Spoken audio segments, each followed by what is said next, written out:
Hey y'all, Coach Brandon again. Um, Hope you're having a fabulous Monday. I know I am. It's been a good Monday. Gotten some work done, gotten some planning done for some content and stuff. So it's been a great Monday. Wanted to kind of start a series of different things that I've learned or different tips and stuff like that.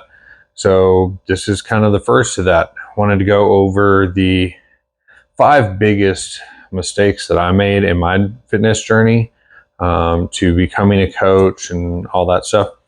So the biggest thing that I learned and the biggest mistake that I made was not eating enough protein.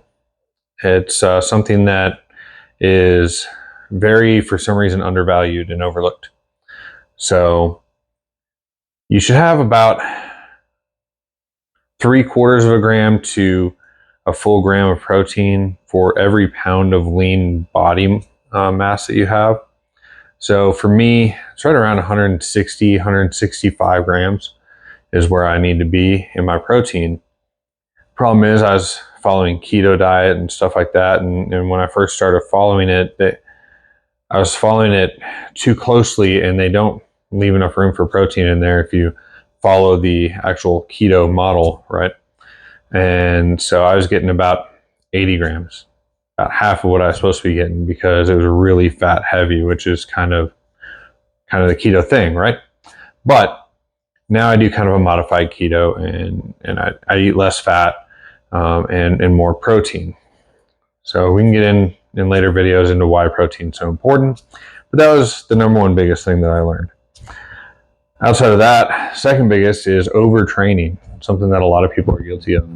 Something a lot of people struggle with is thinking that you have to be in the gym for an hour, hour and a half, sometimes 2 hours, like banging out these workouts, and you do, 5 or 6, bicep workouts. You do 5 or 6 tricep exercises, right?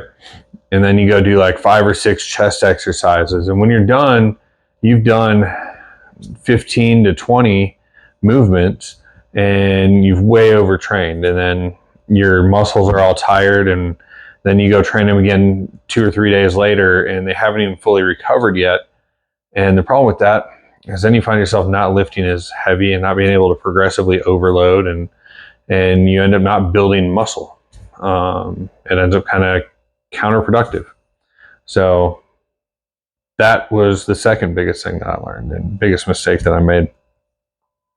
The third was thinking that healthy junk food was actually good for you.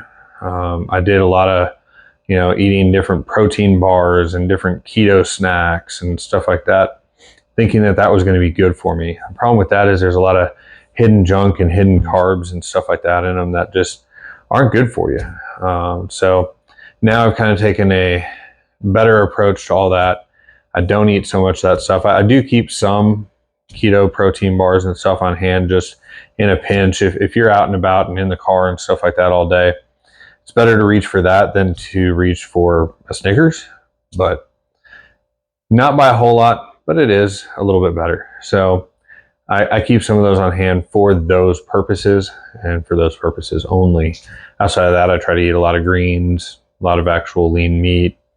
In the mornings, I like a bowl of yogurt with some raspberries or blackberries in it,